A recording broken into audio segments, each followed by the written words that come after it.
Hello viewers! I have been playing Mabinogi for a few days, and I thought, well, I'm here.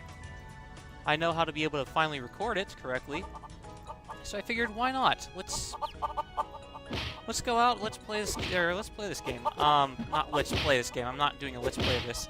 What I just wanted to do is I wanted to show a video of just how the combat gameplay works with this.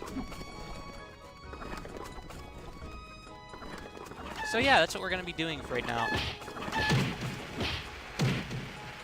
If you're thinking the frame rate's a little bit low, it's because I'm recording and I'm playing this at the same time. Otherwise, it works very, very smoothly, and I'm hoping that we'll be able to see this once we get out of combat here. These are just training monsters that the game gives you. This is pretty much the starter town of Tir Conale. I don't know how you pronounce it. And they have NPCs all around. They'll give you quests. You can talk to them. They'll buy and sell things. They can sometimes sell you party quests, which you can take with a party into a dungeon or what have you, or to hunt out monsters wherever. But I'm doing this by myself just to show you just, well, how to basically not get killed inside of this game. Normally, whenever you're starting out, what you want to do is you want to talk to that guy I just passed back there named Trevor or Treffer or whatever. It's supposed to be Trevor, I guess, but they mispronounced it, but whatever. The way that the dungeons work inside this game is you take an item that you have in your backpack, and you pick it up and you drop it on the altar. Item gets destroyed, but it creates an instance of the dungeon. And the problem is, if you lay down an item that somebody else has laid down, you go to their dungeon. And that's not good, because unless you're in the party that created the dungeon, you don't get any experience. You get experience, but you don't get any loot for killing the final boss. Final bosses have treasure rooms behind them. And if you walk into somebody else's dungeon and think, oh, hey, I'll just try stealing their stuff, all you're just doing is you're just helping them out and not giving yourself any reward. And we'll see. Ah, dang it. Somebody else made this dungeon already. Yes, somebody checks the dungeon.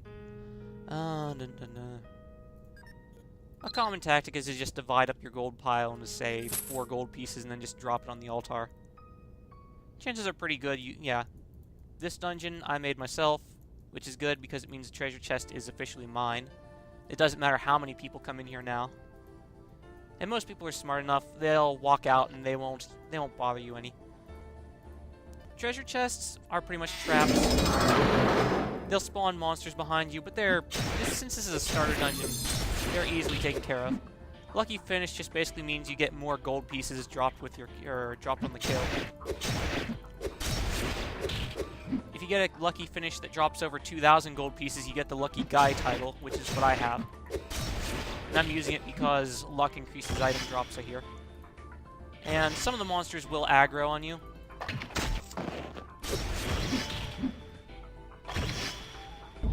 Now you see that shield, it means he's defending. What I'm doing is I'm using a smash attack, and it blows right through his defenses. Sends him flying, too. Now, if I were to just plain normal attack him, come on. Attack me, one of you. Wake up already! Alright, now if I just plain normal attack him, watch what happens. I can't move, I can't do anything, and he takes nominal damage. Now if I do the same thing back to him, I take nominal damage. I can hit him pretty hard afterwards. This pretty much illustrates the generic triangle of combat skills inside this game. You go out...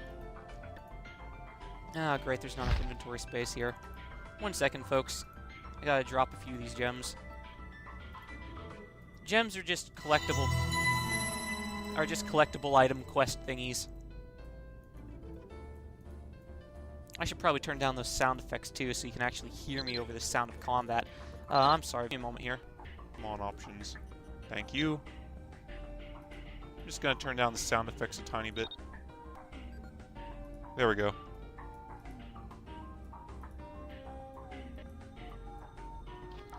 And the other thing you might have noticed where my character didn't take any damage, but he sent the other opponent flying, that was a counterattack. Counterattacks are good, but don't use them multiple times in a row. They have the same recharge time, but if you use counterattack multiple times in a row, it gets very, very sluggish and hard to be able to actually use properly. Here, I'll try to illustrate for you. I attack him. Whoop.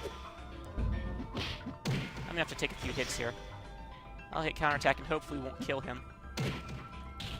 As you can see, I'm hitting C again multiple times, and it won't activate in time. And that's a perfect example of how not to fight. You do that, it doesn't matter just how strong or how weak the enemies are, they're going to do a pretty good number on you. It's all about fighting intelligently. Oop. And you gotta watch out for exclamation points over their heads so you don't get ambushed like I did.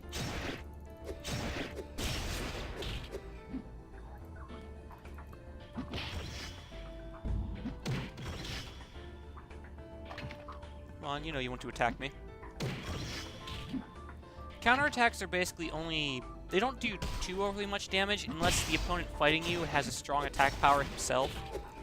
Or if he tries to use a smash attack on you. Counterattack is basically the antithesis of smash attack. The more damaging the attack is, the more damage they do to themselves. Counterattack also has the very desirable effect of you not taking any damage. Though the only downside to it, you can't move while you are currently counterattacking, and as well, it'll constantly drain your stamina.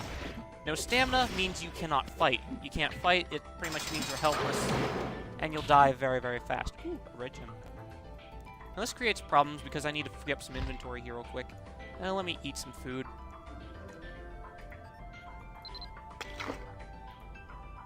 And I don't want to drop any Fomor Scrolls. Fomor Scrolls are kind of like the reward item for killing off mobs and monsters. You collect 10 of them, you go to a chief, and you can buy a quest scroll for a very nominal fee. Very, very paltry sum. And you'll get a huge amount back in gold pieces.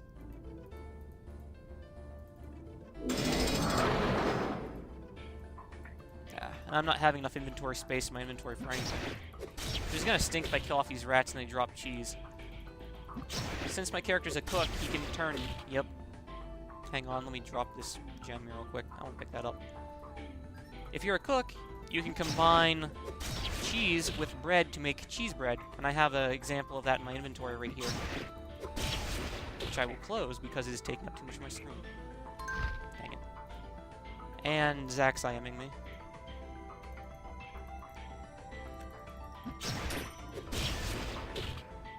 Ah, great. I'm gonna have to drop off the stick, too. The stick only sells for like 17 gold pieces. It's not worth wasting an entire food item over, if you ask me. And as you noticed, since I ate a cooked food item that I cooked myself, it gave me a temporary stat boost. So that's what the messages you saw meant. And moon gates are only open at night, but they can result in instantaneous travel all across of Erin, which is the game world. So they're very useful like that. It only let me do 2 quests. Oh, that sucks. Open the door using dungeon room key. Yeah, you have to kill monsters to get the dungeon room keys, and eventually get a boss key, which is used for this. And you're treated to a little cinematic of the boss every time you come across him. Now, even though my character is level 18 and such, these monsters are extremely powerful. It's not uncommon to find somebody wandering into here thinking, oh, hey, this guy's doing pretty good, I can do awesome too. And they get mauled in like 1 or 2 hits by the giant and red spiders. As you can see, I'm holding down the Alt button. I don't know if you'll be able to see this with YouTube compression, but what it says right next to the red spiders is it says boss. That basically means that's the highest difficulty rating it is you can get in comparison to yourself. Outside of dungeons, that doesn't mean much. Doesn't matter how strong or how weak they are, you still get the same experience, which makes dungeons very useful for grinding. Now, I'm charging up a spell so that way I don't run in, aggro everything.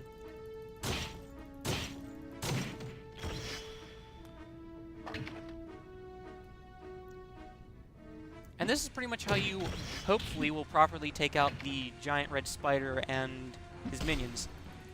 If you use a beginner pass, you just get treated to a red giant spiderling and red spiderlings as well. Mixes up with counterattack and defense, so that way you don't take as much damage. They will defend, so just watch for that, and then smash attack them. Try not to pin them up against the corner because they get up really fast if you corner trap them like that, and then they'll proceed to beat you down while you can't do anything about it.